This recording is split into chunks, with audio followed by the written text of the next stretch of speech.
dimensões da crise.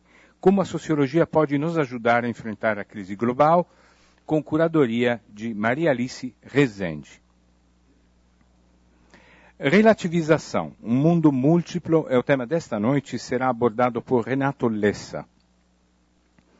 Renato Lessa é professor titular de Teoria Política do UPERJ e da Universidade Federal Fluminense, presidente do Instituto Ciência Hoje, doutor em Ciência Política pelo UPERJ, com estágios em pós-doutoramento na American University em Washington e na Universidade de Lisboa e na Escola de Altos Estudos em Ciências Sociais em Paris, na qual foi diretor de estudos em 2005.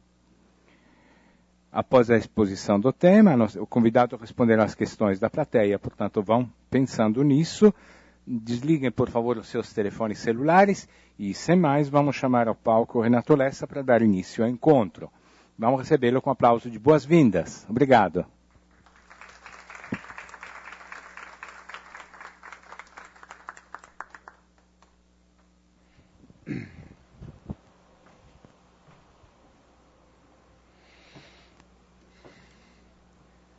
Muito obrigado, boa noite a todos.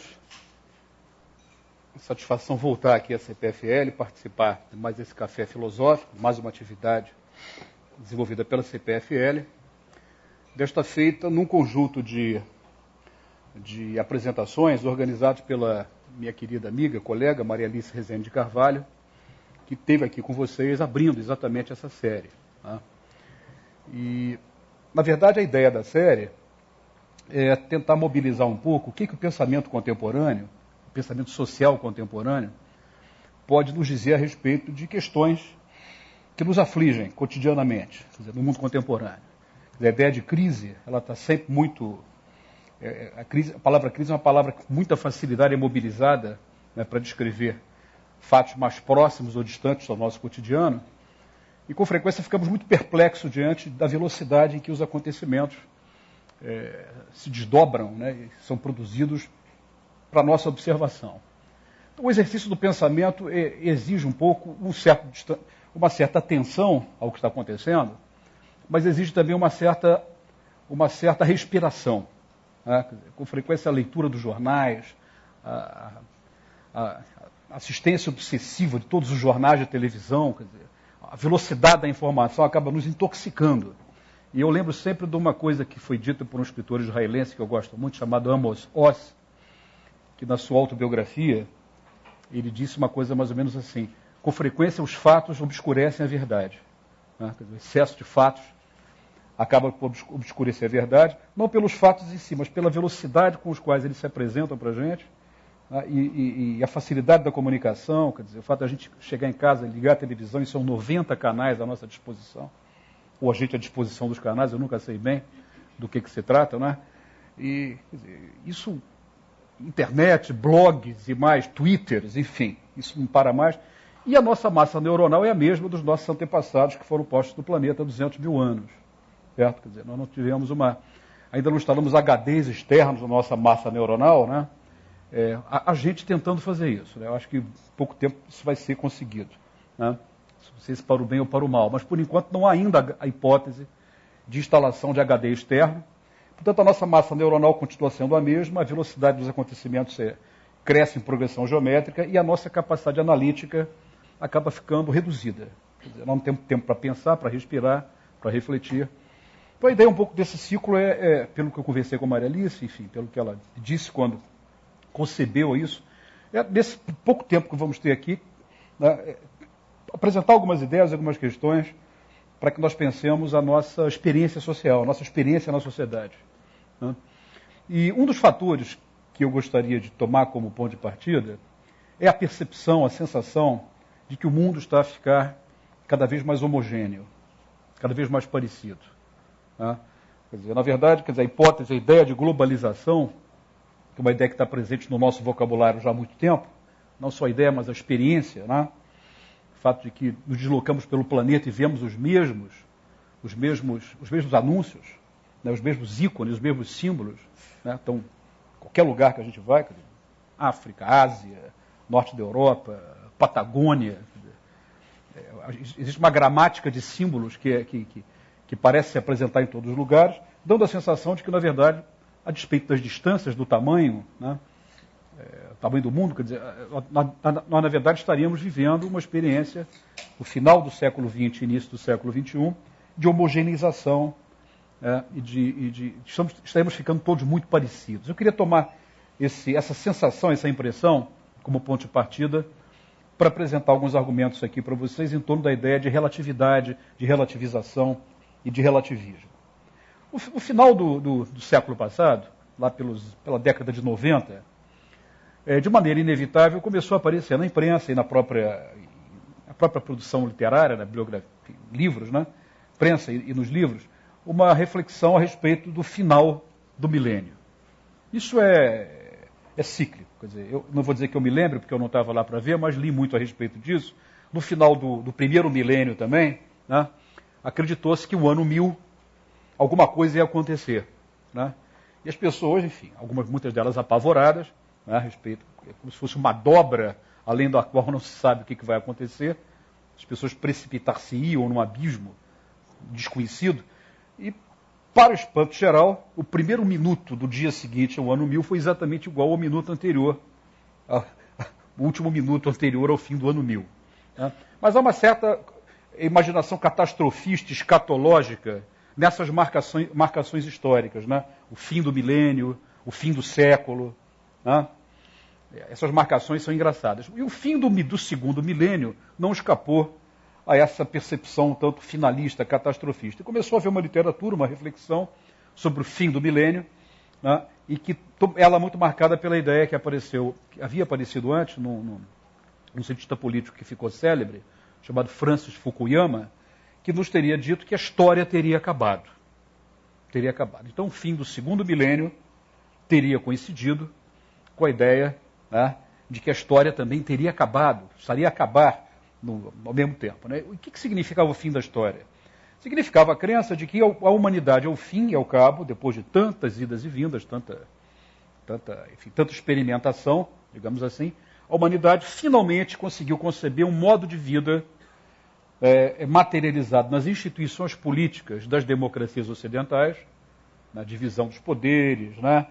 Estado de direito, certo controle sobre a responsabilidade dos governantes, eleições, liberdade de imprensa, liberdade de pensamento, direitos individuais, um pacote civilizatório que nós teríamos começado a produzir esse pacote lá pelo século XVII, XVIII, progressivamente esse pacote ganha consistência e no século XX ele teria manifestado a sua pujança, de modo tal que esse mundo liberal, democrático, ele seria, na verdade, o acabamento de todas as experiências anteriores da humanidade. É como se as experiências anteriores fossem um laboratório, né, em que várias tentativas, várias ideias, vários projetos, várias tentativas de organizar a vida social, né, tivessem, na verdade, cedido lugar agora ao fim da brincadeira. Agora acabou a brincadeira, agora temos uma organização racional do espaço humano, e essa organização racional, ela se manifestaria, ela estaria manifesta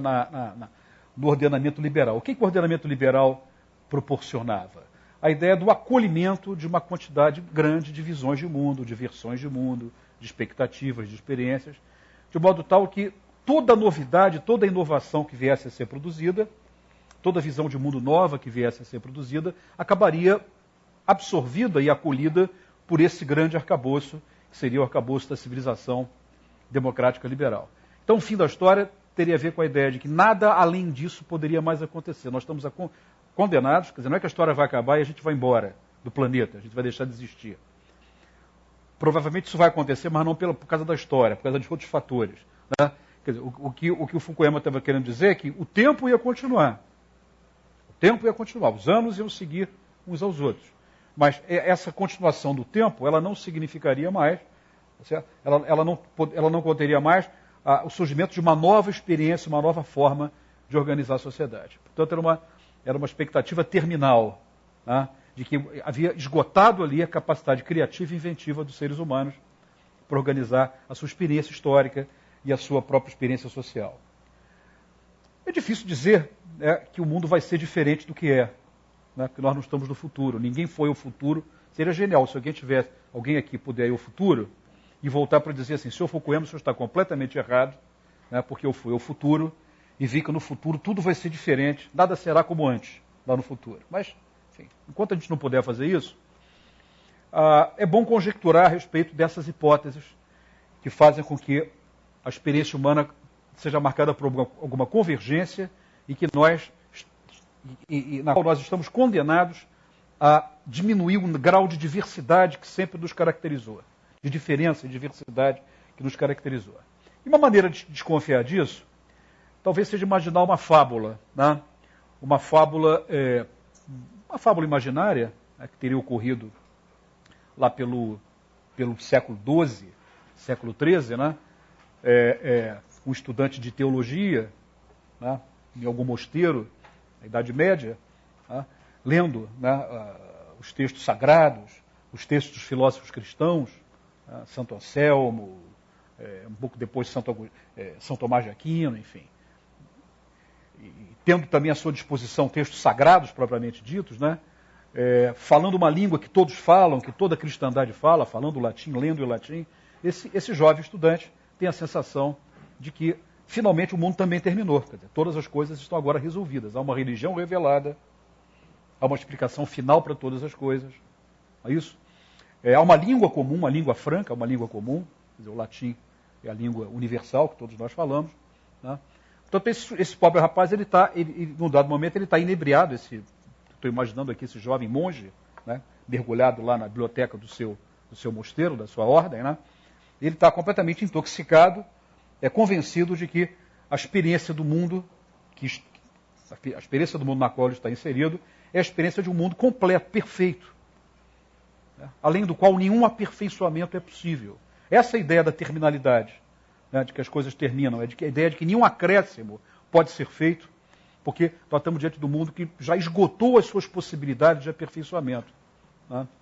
Esse pobre rapaz convencido de que o mundo terminara ali, né, se fosse dado a ele viver por mais algum tempo, até o final do século XIV, início do século XV, ele veria esse mundo ruir completamente, com o surgimento de novas formas de pensar, né, novas maneiras de pensar, que do ponto de vista do século XII ainda não estavam apresentadas, não estavam prontas, mas que varreram completamente o experimento medieval e mergulharam a história da humanidade no chamado experimento moderno.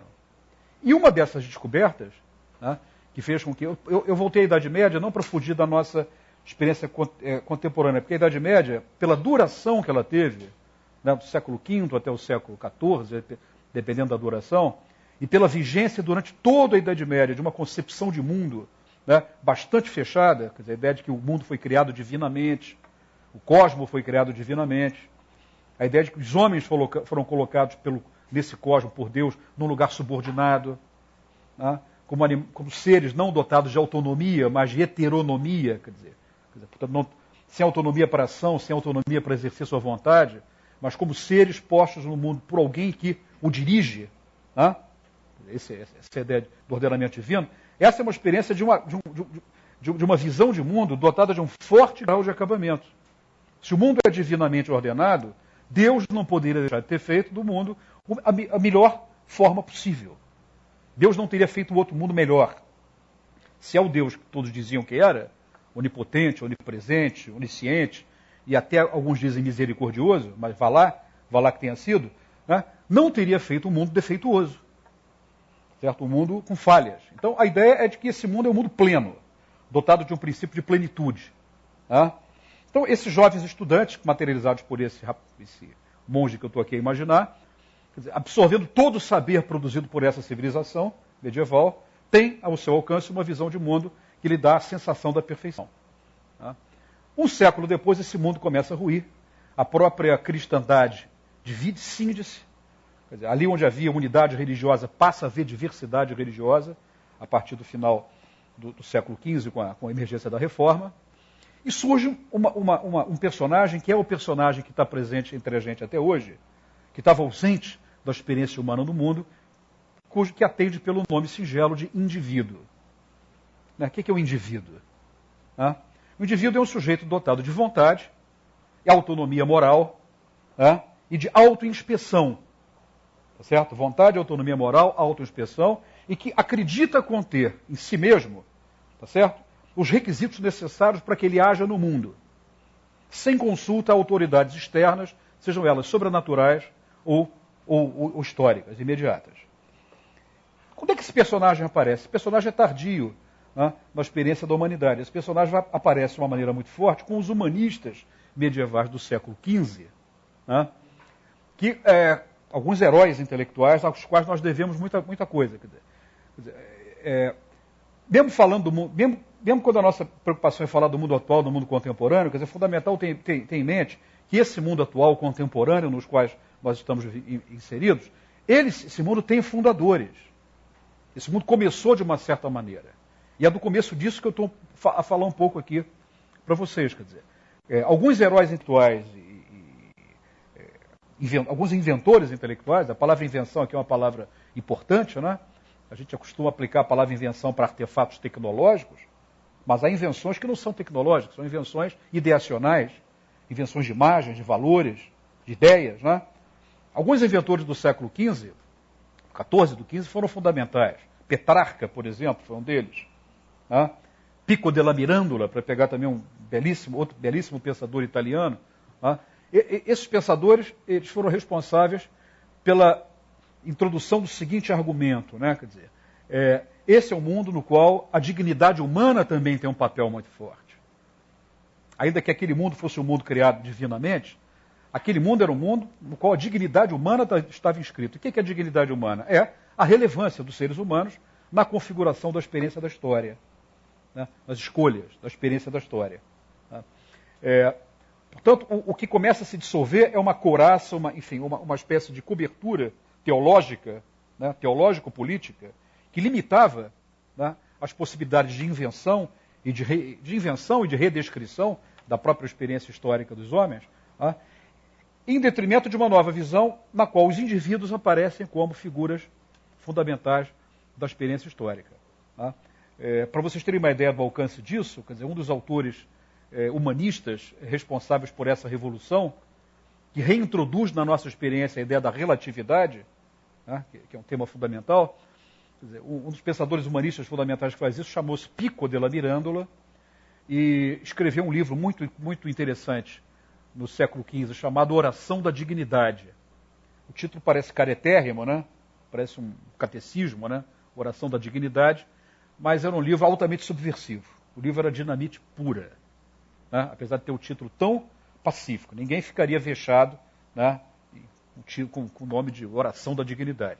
Mas era dinamite pura, porque nesse livro, o que o Pico della Mirandola, que era um amigo de Maquiavel, vai fazer é redescrever, olha só o grau de alucinação que está presente nisso. Os inventores são alucinados, do modo geral, né? O sujeito, para ser um inventor, tem que ser um alucinado, certo? Ele tem que supor que o mundo pode ser diferente do que é. E só um sujeito alucinado supõe que o mundo pode ser diferente do que é, do que efetivamente é. Pois bem, o nosso amigo em questão imaginou o que Deus teria dito para Adão no momento imediato que foi criado por Deus.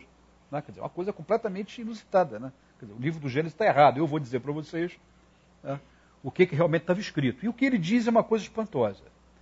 Ele diz uma coisa mais ou menos assim. Deus teria dito para Adão assim, Adão, eu pus você no mundo sem atribuir a você qualquer finalidade, qualquer traço particular. As outras criaturas, todas elas estão submetidas às leis naturais que eu prescrevi. Certo? Então, gato mia, cachorro late, macaco sobe em árvore, formiga come açúcar. Né? Quer dizer, os outros seres que eu pus da natureza, todos eles se comportam de acordo com as leis que eu prescrevi para eles. Gato não vai miar, quer dizer, gato não vai latir, formiga não vai, sei lá, voar, quer dizer, está tudo escrito exatamente nas leis da natureza. Você, né? Não, você eu criei e não fiz nenhum tipo de prescrição. Para que você, como soberano livre, como livre artífice, possa escolher, de acordo com o seu próprio juízo autônomo, o que melhor, o que for mais adequado, o que melhor lhe convier. Quer dizer, essa narrativa é uma narrativa espantosa, que desaparece a culpa, desaparece o pecado original, desaparece o temor, e aparece o que através dessa narrativa? A ideia de que o demiurgo divino está colocando no mundo um demiurgo humano. Tá? Essa visão do Pico della Mirandola foi interessante porque ela abriu caminho para uma concepção de Deus distinta do Deus medieval. Ao invés do Deus onipotente, onisciente, onipresente, etc., nós temos um Deus agora que tirou férias. Né? Ele fez o mundo e tal, deu aquela trabalheira toda naqueles dias, depois vai descansar. Né? Vai para uma colônia de férias, sei lá, alguma praia. Né?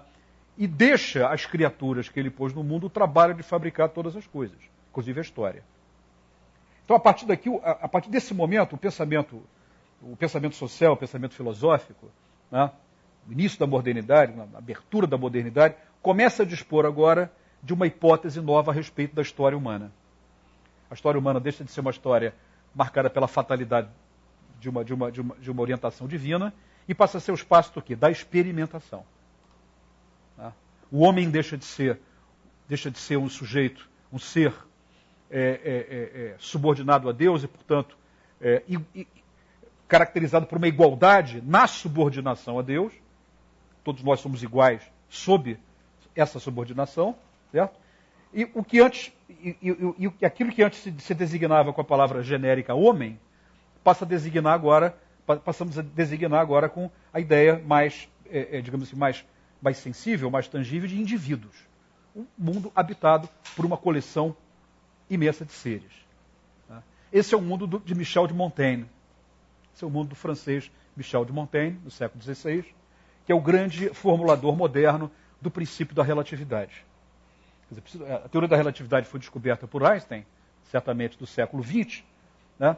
Mas a ideia de relatividade moderna, pelo menos moderna, aplicada aos assuntos humanos e aos assuntos históricos, vai ser descoberta por esse pensador francês chamado Michel de Montaigne. E que ideia é essa? A ideia é de que a experiência humana no planeta é uma experiência marcada por uma enorme diversidade. E que essa diversidade tem a ver com uma diversidade de crenças, diversidade de experiências, de orientações, de valores, de definições do que é importante, do que deve ser, de orientações para organizar a própria sociedade. De modo que, nesse contexto, nesse espetáculo, no qual antes reinava uma moralidade absoluta, nós vamos, ao retirar o império dessa moralidade absoluta sobre esse mundo, o que nós vamos revelar é uma diversidade incontável de experiências históricas e culturais.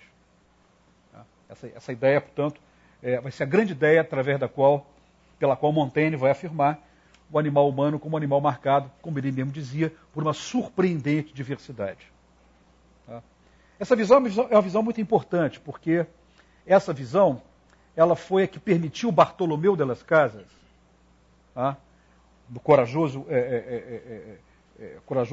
frade espanhol, a combater a escravidão dos índios na América, recém-descoberta pelos espanhóis. A escravidão dos índios era defendida pela coroa espanhola e por parte da elite política espanhola e da elite eclesiástica, com base no fato de que os índios eram pensados como seres naturalmente inferiores e pensados numa chave aristotélica, né, de que fazia com que os índios fossem percebidos como naturalmente propensos à escravidão. O que Bartolomeu de las Casas vai fazer, também mais ou menos na época de Montaigne, é chamar a atenção para o fato de que ali não está algo inferior. Ali está uma outra forma de manifestação do humano.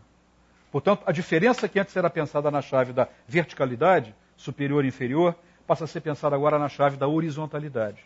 É uma outra sociedade, é uma outra forma de vida, uma outra organização social.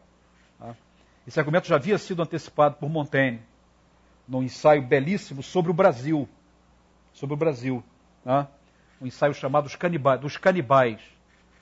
Montaigne leu muito os relatos de viagem feitos pelos franceses que estiveram aqui no Brasil, no século XVI, ficou muito impressionado com aquilo, e não só leu os relatos de viagem, mas ele mesmo foi assistir uma coisa que deve ter sido espetacular. O rei da França mandou trazer do Brasil alguns índios, e na feira de Rouen ele encenou, uma vida tribal, quer dizer, construíram tabas, construíram, enfim, casas indígenas, os índios ficavam circulando, e os franceses boquiabertos olhando aquele tipo de coisa. Montaigne foi lá, viu aquilo, ficou muito impressionado, Já havia lido as coisas do André TV, do pessoal que teve no Rio de Janeiro, da França Antártica, né? Escreveu um texto que é um texto civilizatório. Um texto civilizatório, chamado Dos Canibais, no qual ele manifesta uma imensa sensibilidade para a percepção do diverso, né? Não o diverso como inferior. O texto tem 3 movimentos. Isso é muito interessante. O texto ele manifesta uma sensibilidade sociológica apurada para o nosso tema de hoje, que é o tema da relativização e da diferença, né? O texto, no primeiro movimento, descreve os hábitos dos canibais como hábitos não inferiores, não desumanos, mas um outro tipo de hábito, uma outra coisa. Portanto, um distanciamento, porém, horizontalizado, sem inferiorizar o objeto que está sendo descrito. Okay? No segundo momento, Montaigne é como que encantado com a descrição que ele próprio está fazendo, quer dizer, na verdade ele não está fazendo descrição, ele está lendo viajantes que deram para ele as informações e com base nessas informações ele constrói imaginariamente aquele mundo. Encantado com essa construção que ele está fazendo desse mundo, ele toma essa descrição como crítica às instituições da sua própria sociedade. Esse é o segundo momento interessante. Quer dizer, não só o outro ele é diferente de mim, e diferente numa chave de diferença e não de inferioridade, como poder me colocar na posição do outro, certo? Pode ser uma chave analítica vantajosa para entender exatamente o que eu sou. Esse é um exercício fundamental que Montaigne fez e que é fundamental para todo aquele que procura, que quer trabalhar com teoria social, com ciência social até hoje. Né? Uma capacidade de sair de si, né? De sair dos seus próprios papéis, da sua própria inserção natural na sociedade, adotar um ponto de vista externo, de preferência o mais externo possível, e passar a se observar a partir desse ponto de vista. Quer dizer, a ideia do contraste, da diferença. O contraste e a diferença são fundamentais para que o pensamento possa ter uma dimensão crítica. Certo? Se eu não sou capaz de fazer esse distanciamento, o pensamento está condenado a ser um pensamento rebarbativo, mimético, reiterador daquilo que vê. Vai falar coisa, a água molha, o sol queima, a chuva cai, o guarda-chuva abre. Quer dizer, o pensamento vai ficar restrito a essas coisas. Tá? Se ele não for capaz de se deslocar e assumir pontos de vista hipotéticos, imaginários, distintos do ponto de vista que eu naturalmente ocupo. Né? É engraçado, porque até hoje isso é muito difícil ensinar.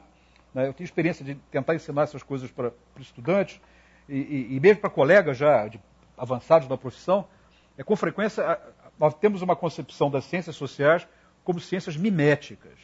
Né?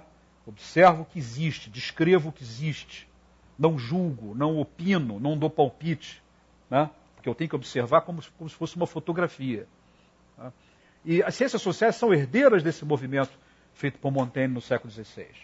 Observar o outro, né? Sem tentar contaminar demais essa observação com as minhas crenças. Né? No segundo momento, assumir o lugar do outro, para usar esse lugar como para enxergar coisas sobre mim que antes eu não percebia, que eu estou totalmente contaminado nessa visão natural.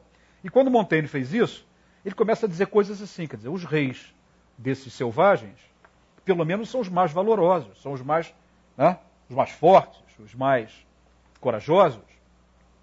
O contraste com os nossos reis é gritante. Os nossos reis são, aí ele usa palavras que hoje nós não usaríamos, são politicamente incorretos, são efeminados, são, enfim, pouco corajosos, são, enfim. Ou seja, faz uma descrição dos reis europeus péssima, né? Como parasitas, sugerindo um contraste entre o que constitui a legitimidade dos reis canibais, um contraste entre essa legitimidade dos reis canibais com a legitimidade dos reis civilizados, em que os reis canibais são reis quase que dotados de uma legitimidade natural, enquanto que a legitimidade dos reis europeus exige o quê? Exige manipulação, exige crença, exige mentira, né? Existe um certo contorcionismo civilizatório para que nós acreditemos que esses reis devem nos governar. Isso é complicado dizer isso no século XVI. Tá? É muito complicado. E o terceiro movimento é que é genial, quer dizer, que também é importante, como já o primeiro sinal de uma sensibilidade sociológica para entender a diversidade das culturas. Né? Eu acho muito interessante. Montaigne descreve o outro, Montaigne ocupa o lugar do outro para poder observar o seu próprio lugar, mas ele não se transforma no outro. Ele não pode se transformar no outro. Ele não pode voltar para a França vestido de tupinambá. Certo? Ele não é um tupinambá, ele é um francês. Certo? Então, no final do ensaio, ele, de uma maneira muito bem-humorada, né, depois de ter feito um elogio magnífico dos tupinambás, que é um povo valoroso, pacífico, cordial, mas ele para assim, mas quer saber? Há alguma coisa estranha aqui, porque eles nem sequer usam calças. Né? Então, ele faz questão de terminar, né, marcando a diferença. Quer dizer, eu jamais andaria sem usar calças. Né? Portanto, eu não sou um tupinambá. Então, esse jogo de ir e voltar, quer dizer, ir, né? Quer dizer, eu estou aqui, olho, me ocupo aquele lugar, depois volto para o meu lugar. Mas o terceiro momento, quando ele estranha os tupinambás porque eles não usam calça, já não é o mesmo Montaigne do primeiro momento. Ele já está contaminado pelos dois momentos anteriores. Pela sua capacidade de descrever, pela sua capacidade de se colocar do outro lado e pela capacidade de voltar para o lugar dele. Porque se ele fica só no segundo momento, o resultado é inautêntico. Tá? Ele vai se converter ao objeto dele. Certo? E quando ele se converte ao objeto dele, ele perde as condições de analisá-lo também. Né? Certo? Ele vai mudar a condição natural dele originária para uma outra condição igualmente natural. Né? Então, esse movimento, né, quer dizer, que nós encontramos em Montaigne, ele é fundamental, ele é muito interessante, porque é o primeiro reconhecimento no pensamento moderno de que há uma diversidade, de que se por um lado a humanidade é a mesma em todo lugar, certo? A experiência humana é a experiência de uma espécie, né? Há uma diversidade imparável, que se fabrica, se reconstitui o tempo todo. Né? Por que eu retrocedi a Montaigne? Porque, diante de juízos, né, catastrofistas, né,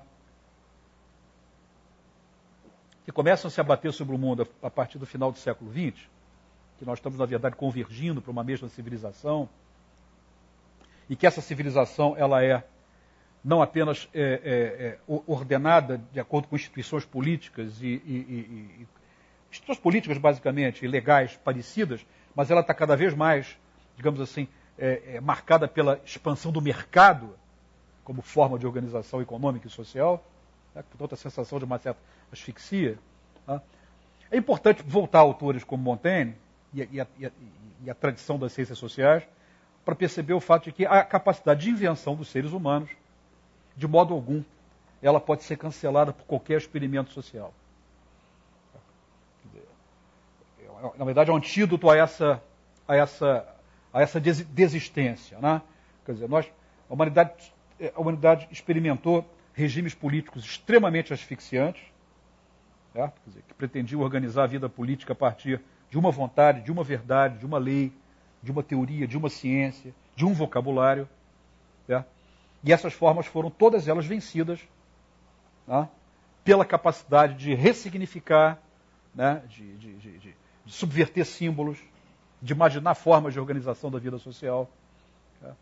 Então, por que isso acontece? O que nos garante, né, que, ao fim e ao cabo, a diversidade dos seres humanos ela é uma condição que resiste, né, acaba por resistir aos projetos, às tentativas de criar uma experiência humana asfixiante e, digamos assim, monocultural. Né? Quer dizer, o que eu poderia argumentar para vocês? Quer dizer, o que eu poderia mostrar como evidência, né, de que isso aí é um projeto com pouca possibilidade de êxito? Essa ideia da uniformidade, da homogeneização dos seres humanos. Então, é a segunda parte do meu argumento, e aqui tem algumas questões que eu gostaria de deixar para a gente poder conversar depois. Né? Tem a ver com uma concepção antropológica do que é esse animal. De que animal nós estamos falando? Tá? Os seres humanos não são apenas animais que têm experiências culturais diversas, porque a sua história é uma história diversa. Tá? Ou seja, não existe uma história universal, mas existem histórias particulares.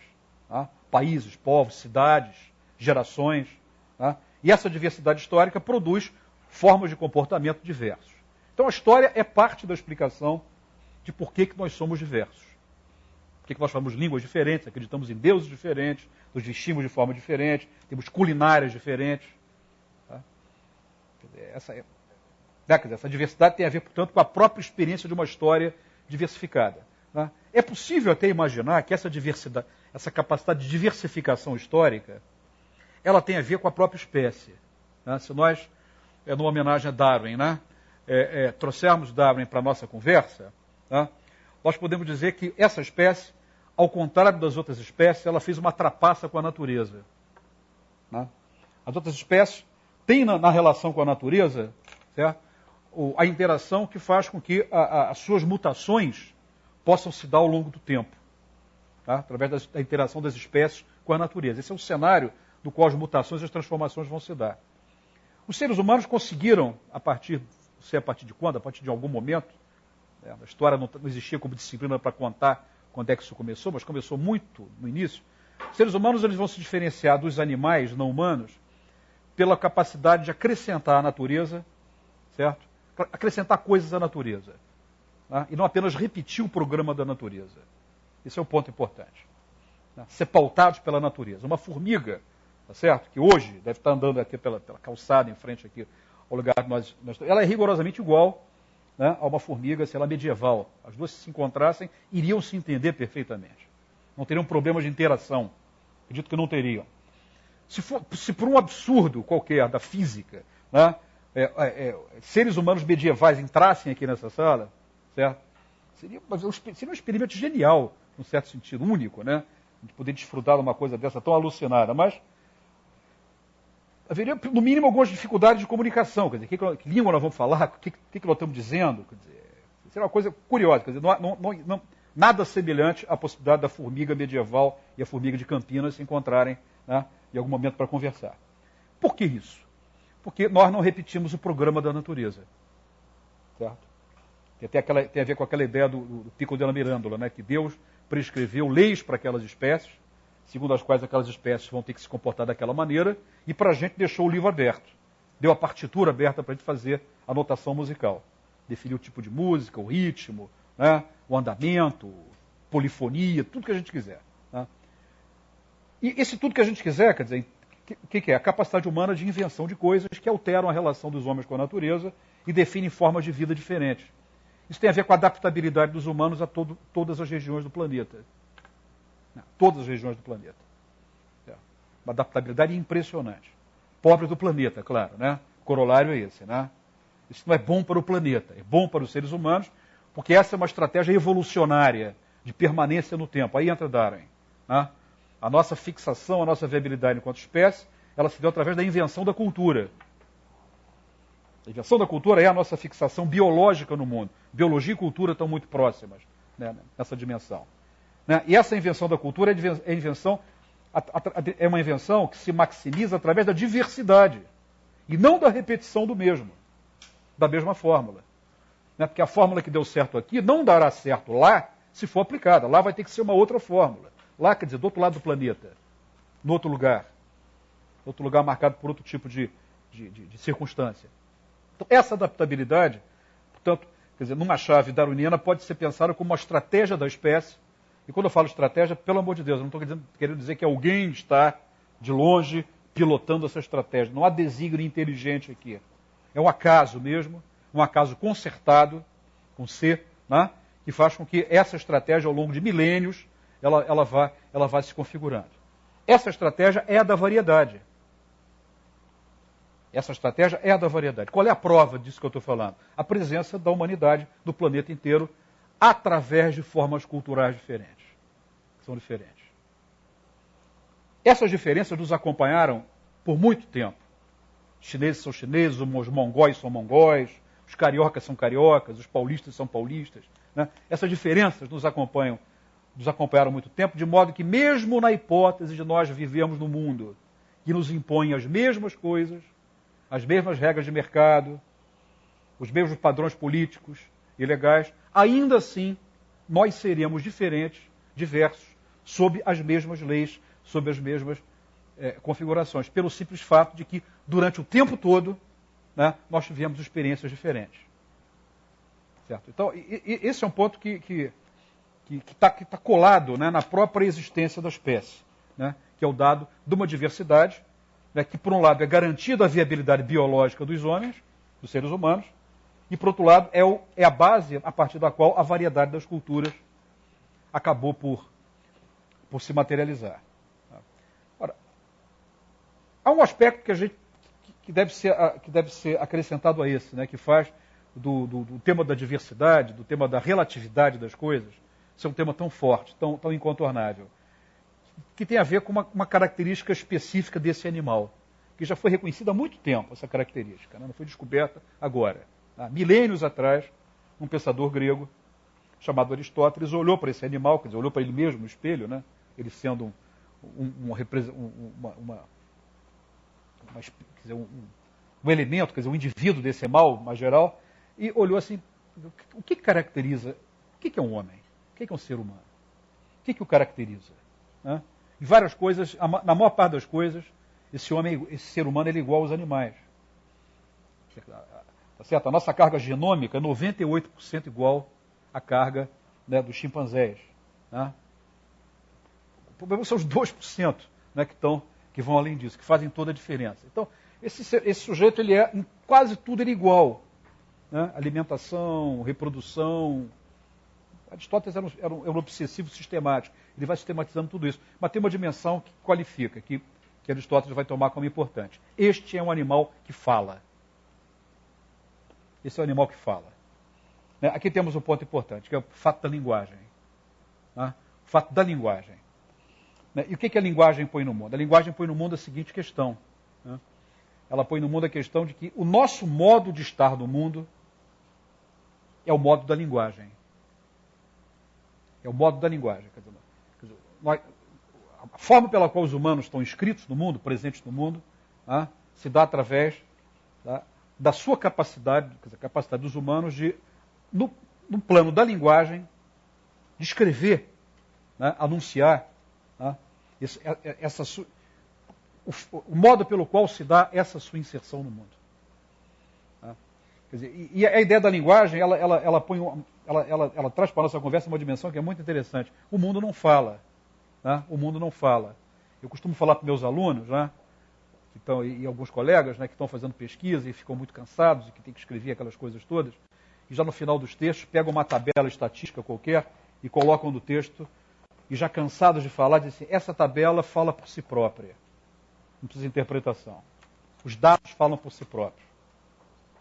Aí eu falo, não façam isso, por favor, porque primeiro nós temos uma razão sindical para não fazer isso. Porque se as pessoas começarem a achar que os dados falam por si próprios, nunca mais vão chamar os cientistas sociais para interpretar os dados. Certo? Então, o mercado de trabalho diminui. Né? Então, temos uma razão sindical. Né? Mas há uma razão mais nobre do que a razão sindical. É que os fatos não falam. Os dados não falam. Nós é que falamos, nós é que perguntamos coisas para o mundo. Nós é que perguntamos coisas. A ciência, o que é a ciência? A ciência é a sistemática repetição de perguntas que os cientistas fazem aos seus experimentos. É o que disse Galileu no século XVI. O experimentum, para Galileu, o que ele era? O experimentum era, século XVII, o experimentum era para Galileu, né, algo que resultava de uma capacidade sistemática, organizada, de perguntar coisas para o mundo. E perguntar num idioma determinado, certo? Que pudesse encontrar respostas que têm que ser expressas nesse mesmo idioma. Então, a linguagem, através da linguagem, o que nós fazemos? Nós construímos versões a respeito do que o mundo é. Versões de mundo. Certo? Não sei se está claro o argumento, né? Quer dizer, os cientistas muitas vezes têm uma visão muito ingênua da sua atividade, porque não estão fazendo filosofia, estão fazendo ciência, estão lá no laboratório, estão lá dissecando as coisas, estão calculando, então não tem tempo para fazer filosofia da sua ciência. E o que é a filosofia da sua ciência? É se preparar para perguntar o seguinte, o que eu estou fazendo? E com frequência o cientista está fazendo só, ele tem que fazer, tem prazo para cumprir, tem currículo Lattes para preencher, tem gente para defender tese, né, tem que escrever um paper para o congresso e tal. Né? Então raramente ele tem tempo para, peraí, o que eu estou fazendo aqui? Essa pergunta, o que eu estou fazendo, é uma pergunta de segunda ordem, que permite a inspeção crítica daquilo que o cientista está fazendo. Né? Então, muitas vezes, o cientista tem a ilusão de que ele está lidando com o mundo.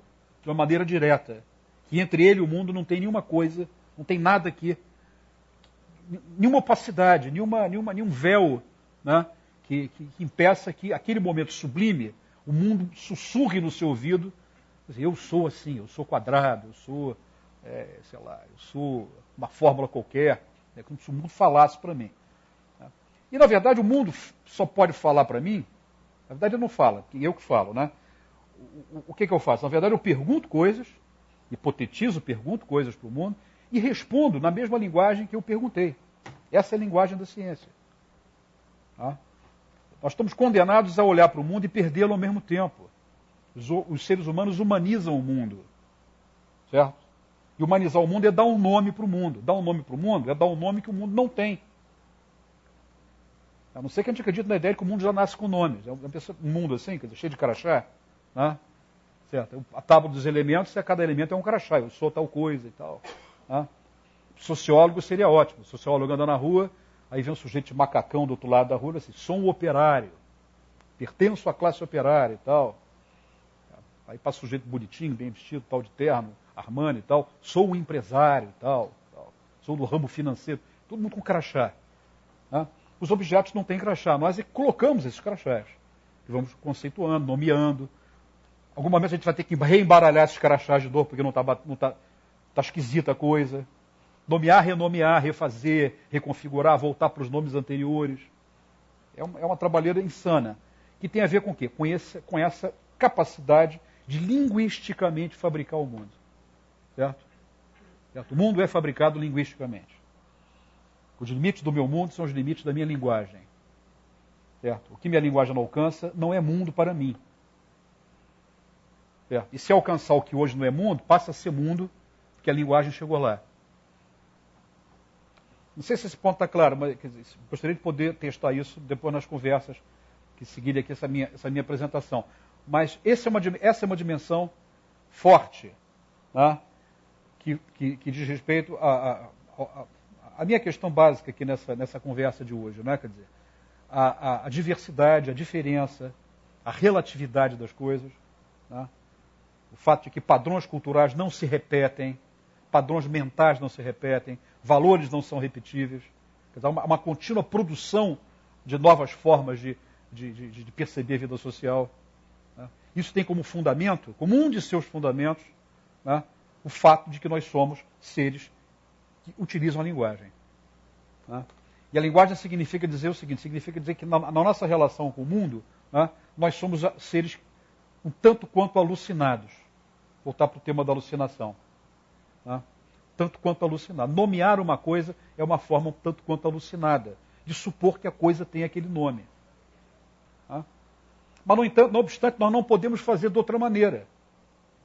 Não há outra maneira ao nosso alcance, a não ser, né, através da linguagem, da simbolização, dizermos coisas a respeito do mundo.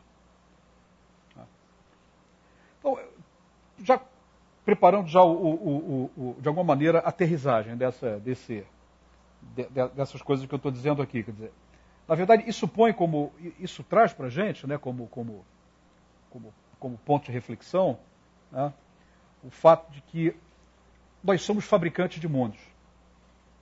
Certo? Nós fabricamos mundos. Né? Nós somos portadores de versões de mundo.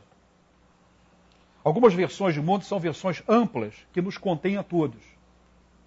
Outras são mais restritas, contêm alguns de nós. E outras são exclusivas de nós, idiosincráticas. Nós não dividimos com ninguém. São muitos círculos concêntricos. Né? Há uma versão de mundo, por exemplo, que diz que o mundo interessante é o mundo onde as pessoas têm liberdade individual. Isso é uma versão de mundo. Né? É uma versão de mundo. O mundo deve ser, né, tal que nele a liberdade individual seja garantida. Né? Salvo o melhor juízo, nós todos aqui estamos presentes nos reconhecemos dentro dessa versão de mundo.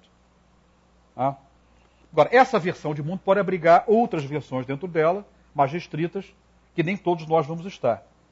Mas o ponto que eu quero fazer é que, exatamente porque nós olhamos para o mundo e simbolizamos, certo? Nós olhamos para o mundo e não simplesmente reproduzimos o mundo tal como ele é, isso é impossível para a gente. Na verdade, nós somos uma espécie que falsifica, né, essa experiência comum, porque nomeia, porque hipotetiza, porque imagina, certo? Exatamente por isso que nós somos, e esse termo é um termo aplicado por um grande pensador do século XIX, John Stuart Mill, nós somos portadores de versões a respeito do mundo. Não importa o tamanho, a largura, o grau de abrangência que essas versões têm. Daqui surgiu um argumento no século XIX, que ainda hoje é o principal argumento de defesa do princípio da relatividade e da diversidade, que é a ideia de que nenhuma versão de mundo, ela tem legitimidade para determinar que uma outra versão de mundo ela é errada do ponto de vista cognitivo, do ponto de vista da verdade. Ela não pode fazer isso. Por quê? As versões de mundo que nós temos, todas elas estão sustentadas num fato que é, desculpem-me, incontornável, de que nós somos animais que ignoram.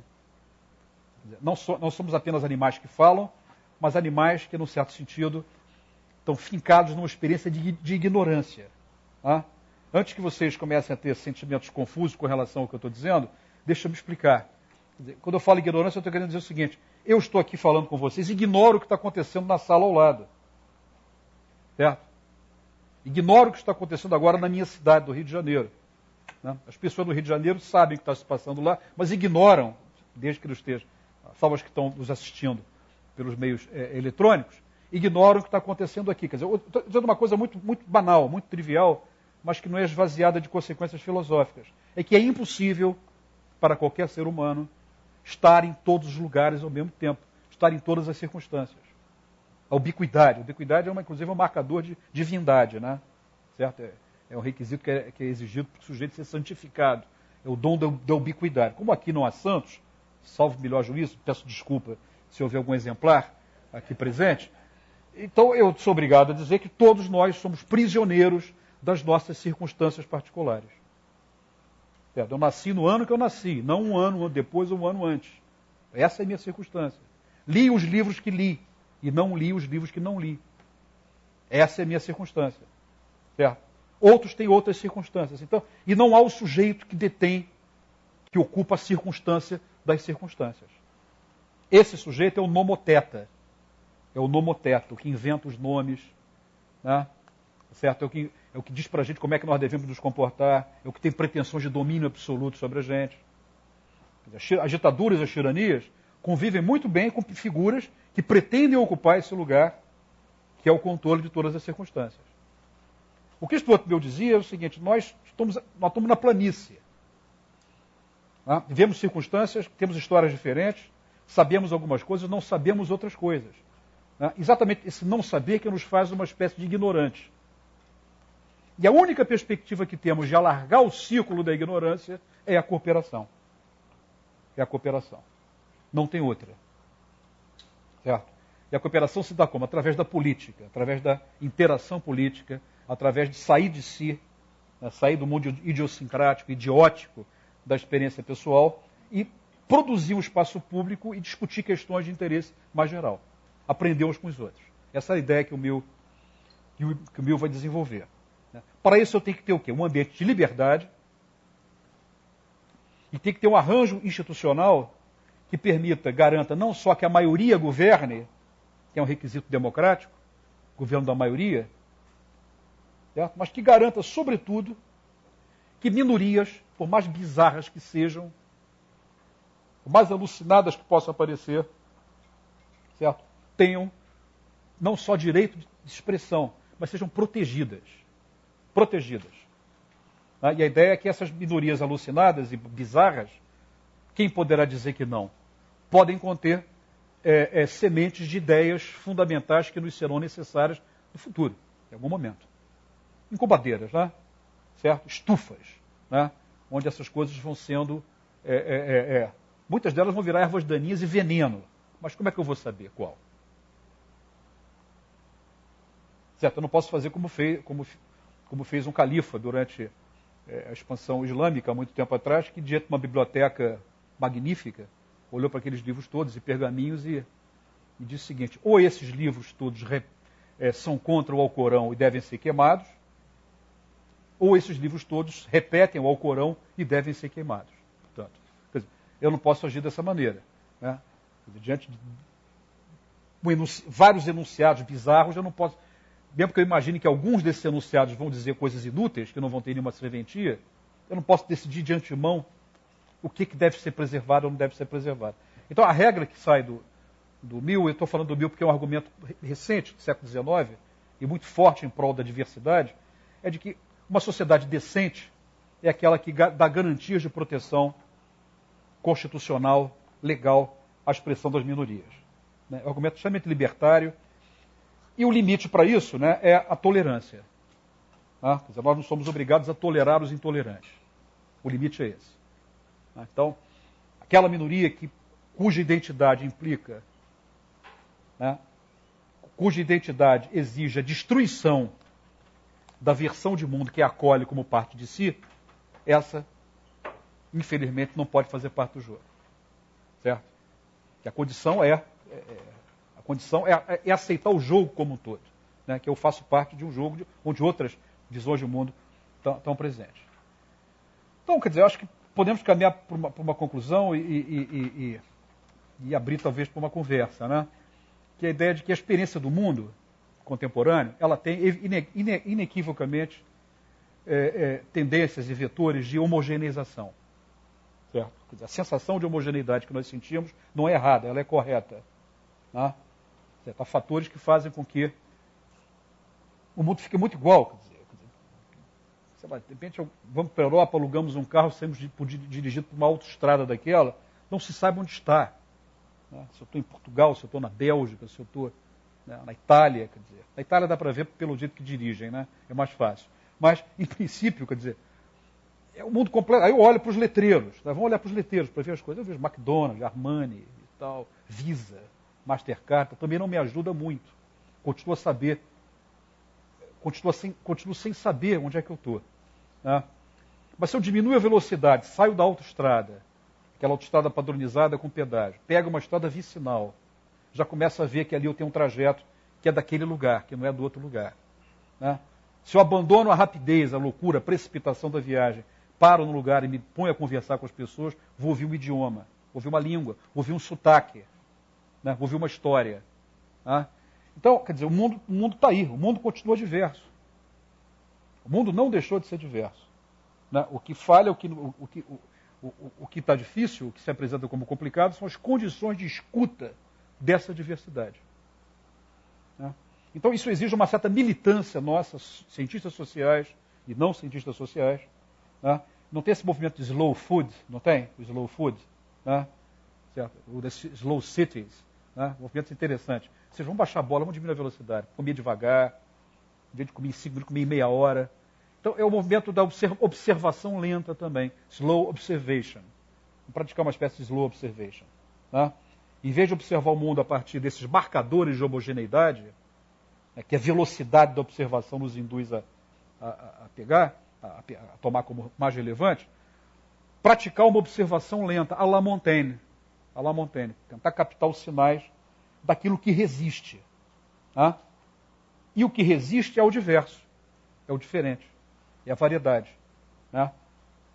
E o segredo todo é tentar associar essa visão da variedade com uma visão de que, ao mesmo tempo, essa variedade não cria uma humanidade, digamos assim, compartimentalizada, que não pode conversar, que não pode se entender, que não pode ter experiências interculturais, como defende, por exemplo, um certo argumento relativista. Né? Há um relativismo exacerbado que diz que as diferenças humanas são de tal monta que a incomunicabilidade entre os humanos ela acaba por ser um corolário. Quer dizer, isso não é fatal. Né? Quer dizer, é possível, por um lado, a escuta, né? Essa escuta lenta que eu estou sugerindo aqui, daquilo que é diverso, mas é possível também desenvolver uma outra sensibilidade, que é a sensibilidade para fatores de convergência. Né? Afinal de contas, convergências aconteceram ao longo da história da humanidade. Tá? Há vários autores interessantes que falam isso. Quer dizer, já que eu estou falando de ciências sociais, para não ficar falando de muitos autores, eu falo de um só, né, que nós deveríamos ler toda semana. Né? Um sociólogo alemão chamado Norbert Elias. Né? Um livro magnífico chamado Processo Civilizador, que mostra como é que, ao longo do tempo, certas práticas, certos costumes, certos hábitos foram se cristalizando. Né? Coisa simples. Né? Ninguém aqui dorme numa cama com estranho. Nós escolhemos quem dorme com a gente, certo? Né? Quer dizer, há 300, 400 anos atrás, o viajante europeu parava numa estalagem, né, perguntava se tinha um lugar para dormir. Tem? Claro que tem. Vai lá em cima. Ele chegava, tinha um lugar assim, com 10 pessoas dormindo. Ele chegava, deitava do lado. Sem problema. A partir do momento alguém começou a imaginar coisas tais como privacidade, intimidade.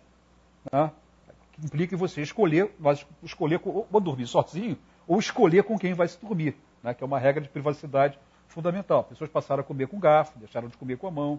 E o que é mais importante de tudo? Passaram a ouvir músicas sentadas em silêncio. Essa foi uma coisa sublime. Que antes não ouviam música, ficavam em pé nos teatros, gritando uns com os outros, cães andando pelo meio de crianças, berrando, chorando, sendo amamentadas, e os infelizes dos músicos a tocar. O Bach jamais tocou para uma plateia sentada, que olhasse em silêncio, reverencialmente, o que ele estava fazendo. Mozart várias vezes enfrentou plateias ruidosas. Não tinha a menor noção do que estava acontecendo ali. Né? Nós, como é que fazemos quando vamos ouvir música clássica? Sentamos respeitosamente. Se alguém se mexe na cadeira e dá um clique, a gente começa já, né? Já coloca o sujeito já como pária, faz um barulho. Enfim, e continuamos diferentes, mas ao mesmo tempo, quer dizer, o processo civilizador é um processo que deixou no tempo certas marcas de convergência. Né? Então, aceitar o fato da diversidade, da relativização, da relatividade das coisas, né, não significa de maneira alguma supor que a experiência humana no planeta é uma experiência condenada a...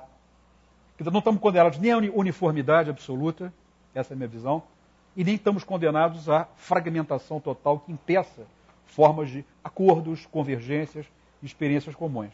Né? Mas eu, enfim, para concluir, quer dizer, eu acho que o fato ontológico, para usar uma palavra meio pomposa, o fato ontológico, a dimensão ontológica, a dimensão funda da experiência humana, por esses fatores que eu falei, né, sobretudo o fator da linguagem, da simbolização, é o fato da diferença, da relativização e da diversidade. Acho que temos algumas coisas para conversar, né? Então, obrigado pela atenção de vocês.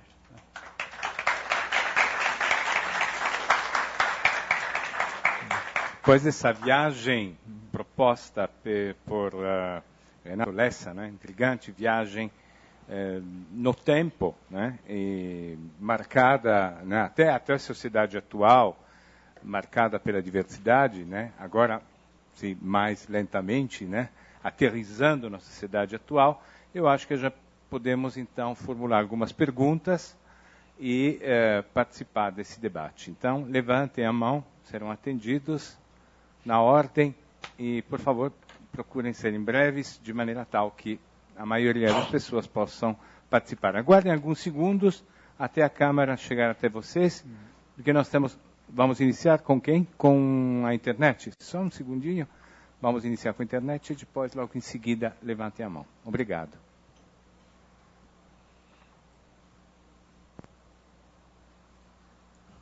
Boa noite a todos, boa noite, professora. Nós temos várias pessoas hoje nos acompanhando online. Todas as palestras são transmitidas no site da cpfl.com.br, de terça a sexta-feira. E hoje temos pessoas de São Paulo, de Londrina, no Paraná, São Lourenço, Minas Gerais, Salvador. E mesmo de Campinas, o Eduardo disse que com a chuva e o trânsito resolveu ficar em casa e assistir pela internet. Várias perguntas surgiram, vários debates estão acontecendo, mas uma pergunta especificamente que foi feita e elogiada pelas outras pessoas que estão online também, é a seguinte: como se aplica concretamente o valor do relativismo? Em face de casos como de culturas que brutalizam as mulheres, no caso, apedrejamento de adúlteras ou mutilação genital feminina, eu devo julgar o ato de acordo com o valor do relativismo e da autonomia das culturas, ou pelo valor da dignidade do humano e da igualdade de gêneros? Essa é uma questão ótima e o tema do relativismo é um tema que tem tudo a ver com o que eu trouxe aqui para a gente conversar e pensar. Né? É um tema muito antigo. Né? A ideia do relativismo ela tem que ser distinguida da ideia da relatividade. Certo? Uma coisa é relatividade, outra coisa é o relativismo. Né?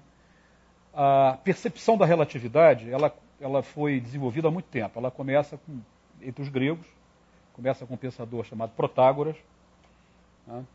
Os sofistas, de modo geral, sobre os quais nós temos relatos indiretos feitos por outros pensadores, que vão dizer de uma maneira muito clara que a medida de todas as coisas é dada por cada um de nós.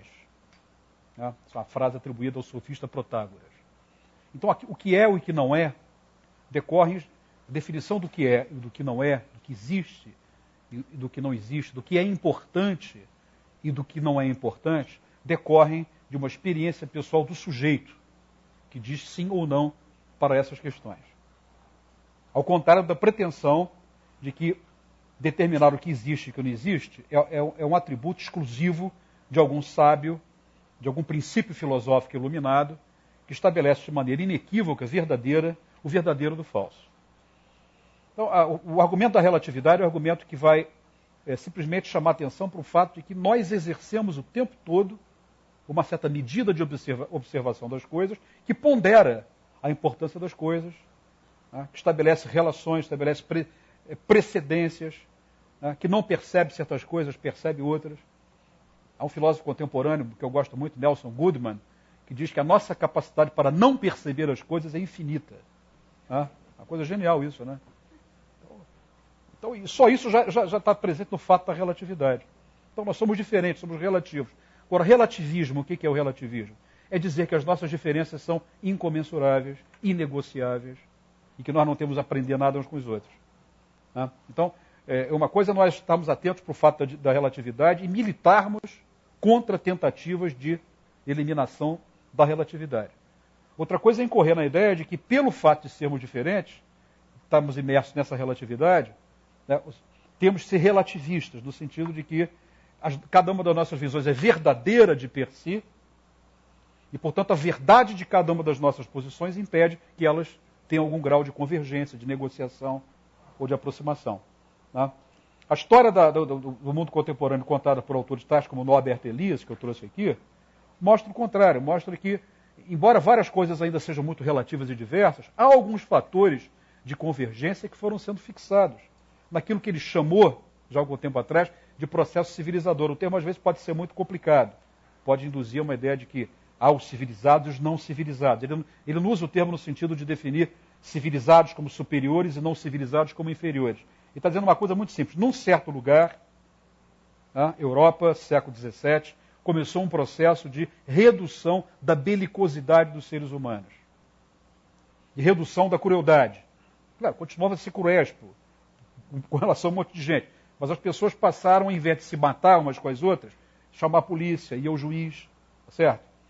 Passaram a ter certos limites, passaram a ter vergonha de fazer certas coisas em público, antes faziam de maneira completamente desabrida, agora não fazem mais em público. É um processo de adocicamento, digamos assim, de redução da nossa capacidade de fazer danos aos outros seres humanos. Sobretudo uma percepção de que a crueldade é alguma coisa intolerável. Isso esteve presente em alguns momentos dessa história, teve presente, por exemplo, na mudança fundamental que houve no século XVIII com relação às penas, ao tratamento a ser dado pelos criminosos, que antes eram percebidos como portadores de corpos que deviam ser martirizados em público. Agora passa a vir outro tipo a partir do final do XVIII passa a vir outro tipo de discurso, em que a ideia da utilidade, da ideia de tomar o tempo do sujeito, usar o tempo de maneira útil, ressocializá-lo. Há toda uma tradição penalista que vem daí, que fala em ressocialização, progressão das penas, fazer com que o sujeito saia do sistema penal e volte para a sociedade. Quer dizer, claro, isso tudo é passível de muita crítica. Michel Foucault vai ver isso, o ardil do poder, para continuar disciplinarizando as pessoas. Tudo bem, pode-se dizer uma coisa dessa, mas é inegável que houve uma mudança de um mundo no qual as pessoas eram esquartejadas em público, legalmente, porque elas continuam a ser ilegalmente. Eu não sou ingênuo. Certo? Eu sei que a polícia no Rio de Janeiro agora deve estar fazendo isso. Eu não sou ingênuo. Certo? Falando legalmente. Certo? Não se esquarteja ninguém, não se tortura mais ninguém legalmente. Então, nesse sentido, que houve um processo de redução da crueldade que faz com que a nossa sensibilidade, diante dos exemplos dados por essa bela pergunta, possa exercer um juízo, certo? Que não é um juízo de dominação cultural. Quer dizer, a mutilação das mulheres, o apedrejamento das adúlteras, certo? Diante dessas coisas, eu não preciso me esconder numa regra relativista, pouco corajosa, do meu ponto de vista, e dizer que é uma prática cultural legítima. Aliás, eu não conheço nenhum relativista, certo? Que tenha defendido a legitimidade do apedrejamento das adúlteras. Eu estou para conhecer. Quer dizer, mesmo os defensores de uma posição justamente relativa, diante do apedrejamento das adúlteras, peraí, calma. Mutilação sexual, tudo bem, é uma prática cultural, dá para entender e tal. Mas o apedrejamento das adúlteras, certo? O homicídio de crianças, né, em certas condições, de meninas, né, de bebês femininos, certo? Então, eu acho que é possível, sim, quer dizer, eu acho que a humanidade aprende, né, e acaba criando pela sua experiência, pela própria interação histórica e pela experiência histórica, alguns valores vão se transformando, aspas, tá, em valores verdadeiros. Não verdadeiros no sentido de que são científicos, provados cientificamente, mas que são acolhidos cada vez mais. Né? Certo? Quer dizer, seria uma loucura relativista supor que o mundo, a partir da Declaração dos Direitos Humanos, ele tem a mesma equivalência cultural do mundo anterior a isso. Quer dizer. Certo? Quer dizer, o fato de achar que os direitos humanos são uma invenção, uma produção cultural, uma produção histórica, não me leva a dizer que eles sejam alguma coisa descartável. Tá? E que, portanto, diante de qualquer manifestação violenta, eu tenho que dizer que são equivalentes. Nós defendemos isso e os outros defendem uma posição violenta que culturalmente pode ser. Tudo isso, evidentemente, é muito complicado. Há defensores de posições contrárias às minhas com relação a isso. Tá? Mas eu acho que, diante de práticas, exemplos desses, tais como os que foram postos, um sujeito como eu, atento à relatividade, não teria dificuldade de se posicionar diante de questões dessa natureza.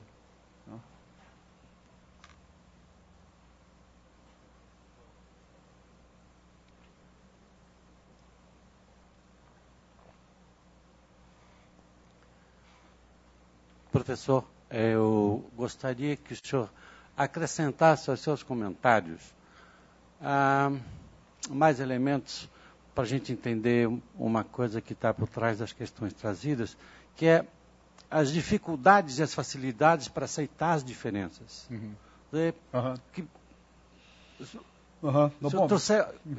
Está no seu campo. Tá certo. Comente alguma coisa. Tá certo. Não, essa é uma boa. Agradeço também essa segunda ótima questão, porque eu fiz o argumento do outro lado, quer dizer, as razões presentes na experiência dos seres humanos que sustentaram, sustentam e irão continuar a sustentar a produção das diferenças e de diversas formas de estar no mundo. Né? Mas só que nós somos animais complicados, né? Certo? Ao mesmo tempo que nós somos animais que produzem diversidade cultural o tempo todo, nós somos animais intolerantes. Certo? Porque também temos a tendência de achar que a circunstância cultural na qual nós estamos fixados, certo? É, na verdade, o metro a partir do qual nós vamos usar para medir as outras coisas. Então essa é uma questão muito difícil. Né? E, mais uma vez, Montaigne é um inspirador, porque Montaigne fez exatamente isso. Ele observou uma outra coisa, diferente dele, né? Não só observou de uma maneira horizontal, igualitária, mas foi lá, mudou de lugar, mudou de camisa. Imagina, quer dizer, para a gente é uma loucura. O cara sai da torcida do Corinthians, bota a camisa verde, vai para a torcida do Palmeiras. É impensável uma coisa dessa. Talvez esse seja um exercício interessante, né? Do Maracanã, no Rio de Janeiro, fazer com que as torcidas entrem pelo mesmo portão. Cada torcida entra num portão separado, né?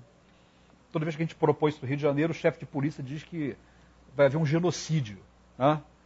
O equilíbrio demográfico da cidade vai ser alterado se elas entrarem pelo mesmo portão. Mas, enfim, o que Montaigne faz é exatamente tira a camisa, veste a outra camisa e se observa como é que nós somos e depois, ao final da história, fala, não, mas na verdade eu sou um francês. Tá? Isso é muito difícil, não é qualquer um que é capaz de fazer uma coisa dessas. Isso exige treinamento não só científico, acadêmico, treinamento cívico.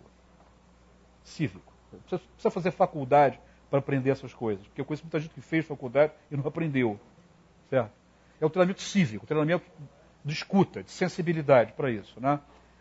Porque a mesma maneira que nós somos animais capazes de produzir coisas diferentes, ao fato do etnocentrismo, ao fato da relatividade de um lado e ao fato do etnocentrismo do outro lado.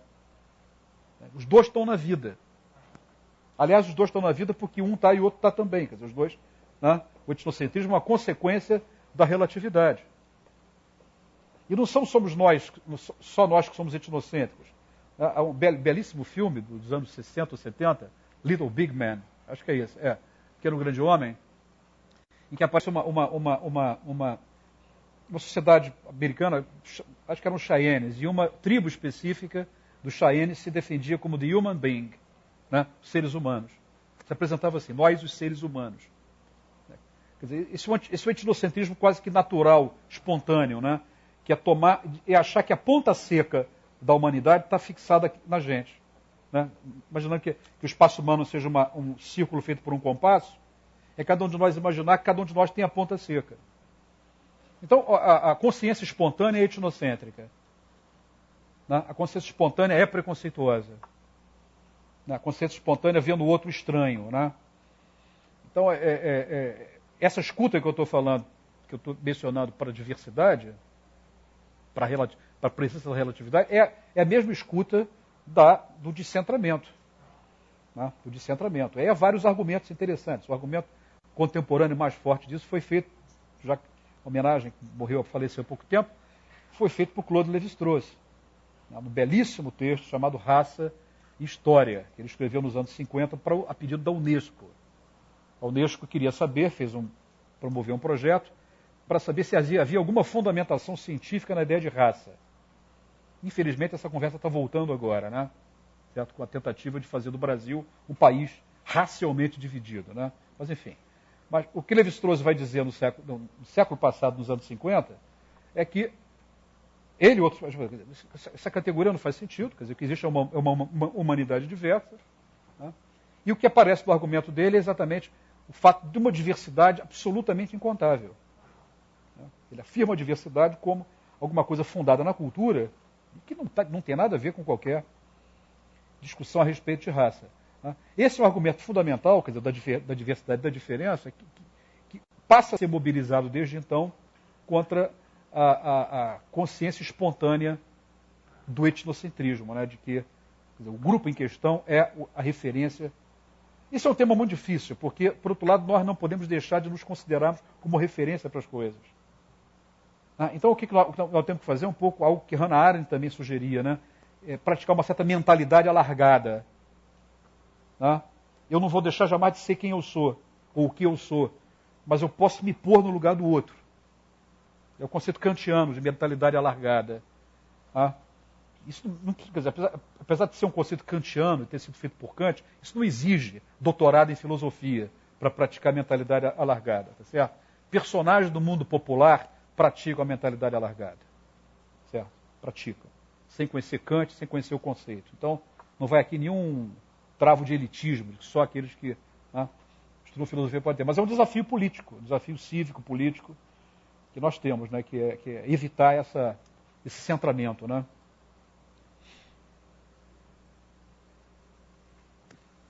Oi. Boa noite. Me veio uma pergunta.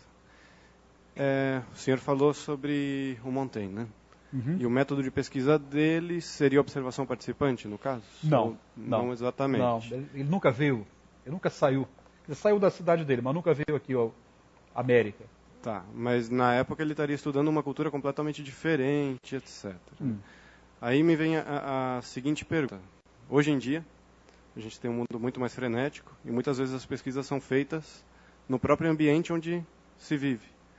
E aí como funciona a questão, do ponto de vista epistemológico, para o cientista, do distanciamento, mas ao mesmo tempo ele está estudando uma sociedade onde ele vive, e também do ponto de vista de resultados de pesquisa, porque tem aquela questão de currículo Lattes e de apresentação de relatórios, etc., prazos para cumprir, e ao mesmo tempo as coisas andam tão rápido que vem aquela pergunta também, será que aquela pesquisa, nos 3 anos de prazo de entrega daquele doutorado, não vai ter uma certa obsolescência no momento da entrega já? Uhum.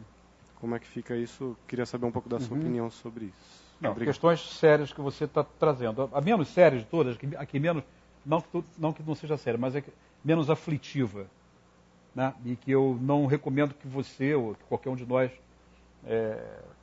se angustie por ela, é a obsolescência do resultado. Certo? Nós somos condenados a ficarmos obsoletos em algum momento da vida. Certo? Então isso aí não adianta. Certo? Não adianta. Então, o que eu escrevo hoje, que eu leio hoje, enfim, é um processo que não pode parar se nós temos vocação intelectual. Então não há o que temer também com relação a isso. Né? Agora, há pesquisa e pesquisa, né? Quer dizer, muitas vezes, a pesquisa, em primeiro lugar, Montaigne não fez pesquisa no sentido de que nós chamamos de pesquisa hoje. O que a gente chama de pesquisa hoje é uma atividade profissional. Né? Nós vivemos num mundo em que a atividade intelectual se profissionalizou. É um mundo onde a figura do intelectual deu passagem para a figura, talvez, do pesquisador, ou do cientista. Né? Mais até o pesquisador do que o cientista. E o pesquisador, ele pesquisa um objeto, de uma certa maneira, num certo lugar, que ele não foi, cujas condições ele não criou. Ele está num departamento universitário, tá certo? Ele está num programa de pós-graduação, ele está num projeto financiado por uma agência financiadora. Esse é o modo, quer dizer, essa é a forma sociológica e institucional em que a ciência é produzida de um modo geral no mundo de hoje. Né? Isso qualifica completamente a atividade da pesquisa e faz com que o universo de Montaigne seja um universo completamente estranho. Montaigne era um pensador, ele reunia fragmentos de coisas que ele viu, coisas que ele leu e coisas que ele ouviu. E escreveu um livro chamado Ensaios, no qual ele pôs no texto, pôs no papel, as suas observações. Tá? Então não cabe na categoria da observação participante, que é uma forma de trabalho, né, desenvolvida pela antropologia, sobretudo pela antropologia, mas não é exclusiva da antropologia, quer dizer, outras disciplinas podem utilizar, que é a ideia do trabalho de campo, da observação do campo, do terreno, no próprio lugar onde os processos se dão. Diferente de uma pesquisa de caráter mais bibliográfico, mais estatístico, né, que utiliza fontes secundárias, fontes mais distantes. Né. Agora, tudo depende também do objeto que você está tratando, para que você está fazendo a pesquisa. Pode ser que alguém te contratou para fazer um relatório. Né. Agora, pode ser a pesquisa da tua vida, o tema que, né, você tem, o tema que, sabe, que mexe com a tua identidade, com as questões que lhe são mais caras. Então não existe uma ética da pesquisa, uma forma da pesquisa comum que possa ser aplicada a todas essas dimensões. Né? O que a tradição das ciências sociais recomenda, né, de modo geral, é a prática de algo que imagino que Milton Lauerta, que virá aqui semana que vem, vai falar para vocês, uma certa ironia. Né? A ironia, tal como eu a vejo, é uma capacidade de distanciamento mesmo dos objetos mais concretos que eu tenho que falar. Né? Quer dizer, eu vejo ele de uma certa maneira, mas por que eu não posso vê-lo de uma outra maneira? Né? Por que acreditar que a maneira pela qual ele se apresenta para mim, ou eu julgue que ele se apresenta para mim, é a sua forma de apresentação? Certo? Então a ideia... Mas eu acho que isso tem muito a ver com o nosso comportamento, com a escolha. Isso não tem tanto a ver com a ciência, mas tem a ver muito mais com a maneira pela qual nós nos inserimos nesse trabalho de investigação. Tem a ver com a nossa marca pessoal. Né? Quer dizer, há cientistas profundamente conservadores, né? E há cientistas que são inquietos, né? Que trapaceiam com seus objetos, que tortam seus objetos, que duvidam, riem de si mesmos, duvidam do que estão a dizer. Né? Do meu ponto de vista pessoal, quer dizer, o ambiente ideal da pesquisa é um ambiente que dá liberdade para esse exercício. Né? Para a percepção não angustiada da obsolescência, né? Para auto-ironia, né? Para a dúvida pessoal, né? Para não ter a vertigem das pequenas alturas. Sabe o que é isso, né? Você consegue um pequeno resultado, né? Tem um pequeno prêmio, um pequeno título e tem uma vertigem, né? Pelo fato de estar ocupando um lugar tão alto, tão excelso. Né? E esse é um pecado quer dizer, um vício, né? Que pode ser combatido pelo antídoto cético, né? Da auto-ironia. Né?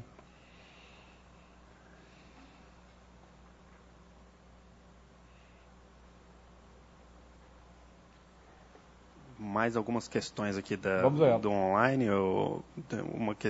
Um debate que aqueceu aqui as discussões foi sobre a influência do Estado e da política no relativismo cultural. O Carlos Lopes, de Minas Gerais, que acompanha quase todos os debates nossos aí, perguntou o seguinte: a onda ufanista que atualmente aflora em alguns países da América do Sul não põe em risco o relativismo cultural, uma vez que tende para um pensamento único? E aí outras pessoas colocaram de uma outra maneira, que reformulando mais ou menos assim: a política dos estados é capaz de abalar o relativismo cultural, a política de cotas, por exemplo? Acho que várias coisas aí, né, envolvidas nessa questão, né? Vamos ver se eu consigo, de alguma maneira, dar conta disso tudo, né? Eu não acredito em pensamento único como alguma coisa factual, certo? Quer dizer, é impossível imaginar uma sociedade que pensa de uma única maneira. Para eu aceitar isso, eu tenho que recusar todas as premissas que eu apresentei na minha apresentação mais extensa, né? Eu tenho que recusar a ideia de que a história é o espaço da diferença, da relatividade, que não há uma história que abarque todas as coisas, há muitas histórias, e tenho que recusar também a capacidade humana da simbolização. Então, pensamento único é pretensão de pensamento único, na melhor das hipóteses. Certo? Assim como aquele que diz que as ideologias acabaram, né? As ideologias acabaram. Essa é uma ideologia que diz que as ideologias acabaram. Então, né? O sujeito está propondo um jogo, mas ele está dentro do jogo que ele está propondo. Então, é importante ler essa. Então, essa expressão que eu acho, inclusive, estilisticamente horrível, pensamento único, porque ela não... Ou ela denota uma vontade pérfida de querer dominar as coisas, pérfida e idiota, quer dizer, porque não tem como. Ou denota um ânimo um pouco paranoico, né? Quer dizer, um pensamento único está nos absurdos. Não tem pensamento único. Né? Porque o próprio sujeito que fala pensamento único sendo contra o pensamento único é uma prova de que não há pensamento único. Pelo menos tem dois pensamentos, o único e o dele. Né? Está indo contra o pensamento único. Então, agora, os estados, de um modo geral, dão-se mal com o fato da relatividade. Certo? De um modo geral. O Estado, o que é? O Estado é uma sistematização da vida social, um ordenamento, um regramento, tornar a vida social previsível, torná-la institucionalmente repetida ao longo do tempo. Os Estados podem fazer isso de maneiras variadas. Pode-se fazer isso através de uma ditadura. Tá? Costuma não dar muito certo, porque as ditaduras todas... Há uma lei, uma das poucas leis sociológicas que tem a força da lei de leis naturais, é a que diz que as ditaduras acabam um dia. Certo? Essa lei sociológica tem a mesma força do que a lei da gravidade. A mesma força explicativa. Tá? Se como é certo que os corpos caem, é certo que as ditaduras acabam. Então, não tem erro. Né? A gente não sabe quando vão acabar, nem como, mas vão acabar. Tá? Então, quer dizer, os governos podem tentar fazer ditadura, podem fazer dentro de marcos mais amplos, nos quais a própria relatividade da vida impôs limites às tentativas de sua diminuição. Esse é o ponto fundamental. Certo? Coisas como liberdade de expressão, direitos civis, certo? Quer dizer, direito de votar, quer dizer, uma série de institutos que o mundo, o mundo democrático ocidental, para usar um label, um rótulo bem preciso, acabou fixando nas experiências. Nós aqui no Brasil, inclusive, deu muito trabalho, mas fixamos algumas coisas. Né?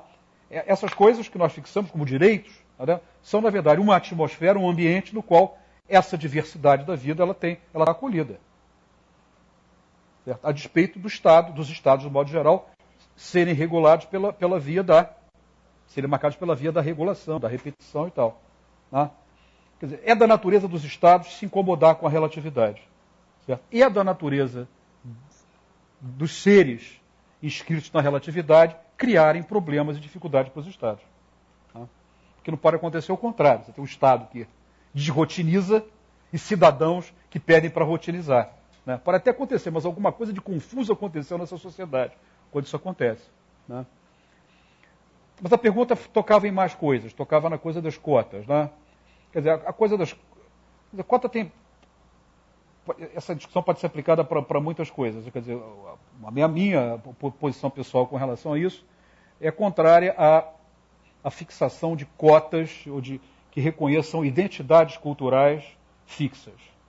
Certo? Quer dizer, é uma coisa você pensar em cotas baseadas em critérios de renda e de educação.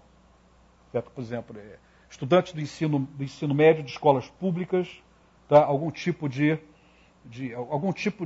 de passagem que permita que eles tenham um acesso maior do que tem à universidade, ou estudantes pobres, a partir de um certo corte de renda. Quando se associa pobreza e educação pública, né, nós temos um contingente de jovens pobres, né, dos quais cerca de 55% são negros ou pardos e 45% são jovens brancos pobres. Né? Então, você tem aí um contingente de pobreza que é multicolorido. Né? Pega todos os gradientes. Mas isso não fixa nenhuma identidade permanente. Quer dizer, o sujeito pertence à cota dos que têm renda baixa. Ele não vai estar nessa cota a vida inteira. Ele vai estar nela enquanto tiver renda baixa. Pertence à cota dos estudantes de ensino médio das escolas públicas. Vai estar nesse coletivo enquanto tiver na escola pública. Agora, quando eu defino a cota racial, né, eu estou definindo identidades etnicamente demarcadas e que são permanentes. Né? São permanentes. Né? E isso isso é discutível. Há gente que defende posições contrárias. Não estou aqui a resolver a discussão com argumento definitivo. Quer dizer, há gente que argumenta de outra forma, de uma maneira muito, muito bem feita, muito ponderada. Né? Mas eu acho que isso é um marcador de redução de diversidade, do meu ponto de vista, porque fixa, né, grupos pelo fenótipo, né, como se o fenótipo fosse o marcador de identidade cultural. E a relatividade pede o quê? Ela pede identidades culturais mutantes. Você poder entrar numa, sair da outra, frequentar mais uma outra. Né? E a experiência americana mostra, a da África do Sul, né, e a americana mostra como é que é difícil você ter movimentação intercultural em países em que o fenótipo determina identidades culturais. Isso é muito complicado. Né?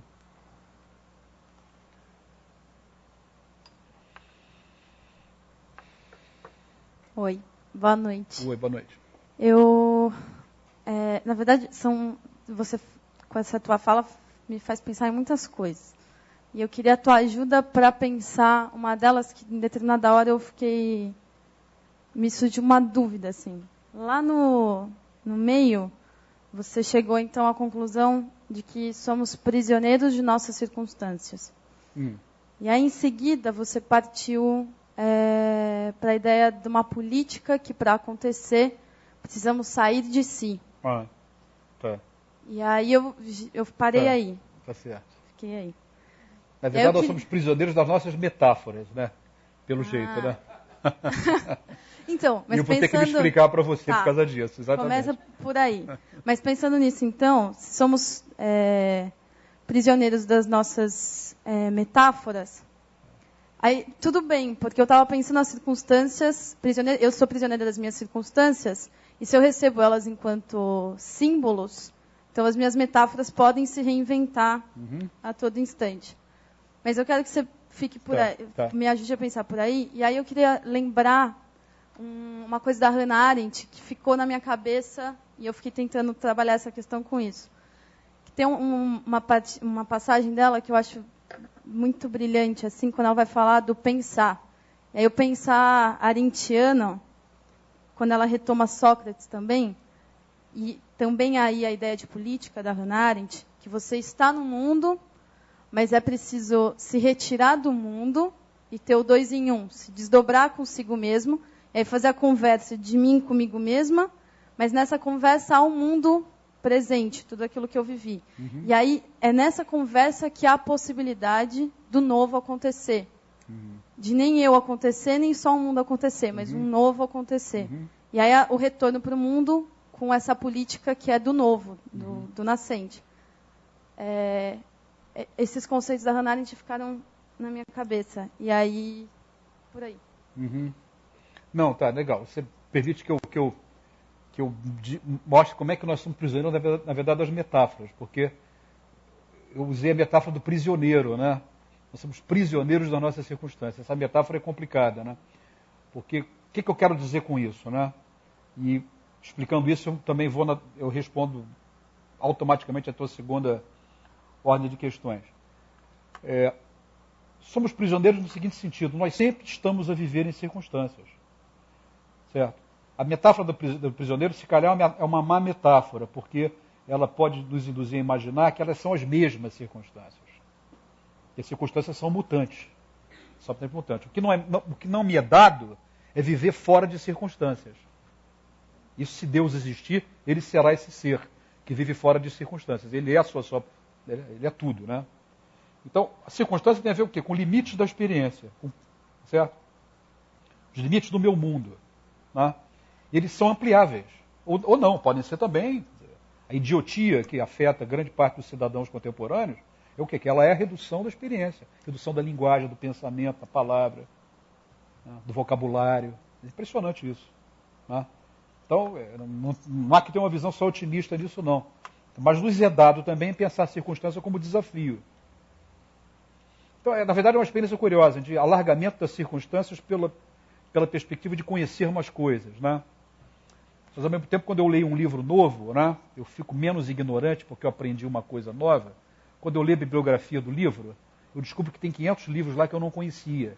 Portanto, eu aprendi que sou ignorante. Então, as circunstâncias... É um processo meio cubista, né, em que nós alargamos a circunstância, mas ao mesmo tempo nós nos apequenamos diante da dimensão daquilo que aparece como não conhecido. Então, prisioneiro no sentido mais metafísico, mais genérico, né, de que não nos é dado viver fora de circunstâncias, mas a extensão das circunstâncias ela é variada e tem a ver com o mundo público, tem a ver com a experiência do mundo público, tem a ver com a experiência da introspecção, certo? O diálogo do eu comigo mesmo como uma coisa fundamental, autorreflexividade, né? Autorreflexividade, mas tem a ver também com a experiência de um mundo exterior a mim. Né? Senão é puro solipsismo. Né? Eu fico dialogando comigo mesmo no mundo, e não há mundo público, não há mundo exterior. E esse é um desafio fundamental do mundo contemporâneo, nosso, inclusive no Brasil, quer dizer, a qualidade da vida pública. A qualidade da política, os espaços de participação política, os espaços de ação no mundo. Né? Certo? Quer dizer, isso afeta não só o desenho político da sociedade, mas afeta também o campo da experiência dos seres humanos. Né? A nossa capacidade de reinventar e criar novas circunstâncias. Né? Eu acho que, nesse sentido, algumas coisas da Hannah Arendt podem nos ajudar bastante a pensar. Né? Então, a outra questão, acho que ajuda a repor esse ponto. Mas, fundamentalmente, reter a ideia de que circunstâncias possuem limites absolutamente plásticos. Né? Plásticos e variados. Não são, digamos assim, configurações finitas. Não temos mais perguntas. Tem alguém que gostaria de concluir, fazer alguma pergunta final? Ou passamos para... Sim. Pois não. Então, só um segundinho. Guardamos um pouco aqui. Virar a câmera. Pois não.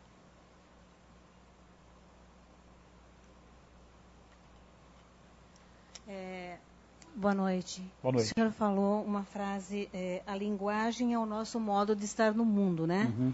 E como que nos deparamos diante dessas mídias, dessas redes sociais todas, Orkut, Facebook, e quem não tem acesso e quem não está dentro deste mundo, conversando esta linguagem, como que fica? Está em outras linguagens. Sim, mas ele está assistindo porque existe uma tendência para que isso se amplie e para que isso, vamos dizer assim, vire o 100% da comunicação, né?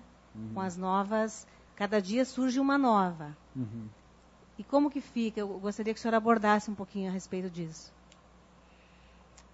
Tá, isso não cancela o fato de que nós somos animais que falamos, certo? Nós temos o que nos define, né, se a gente tomar essa inspiração lá do velho Aristóteles, é o fato de que nós somos animais políticos dotados que falam.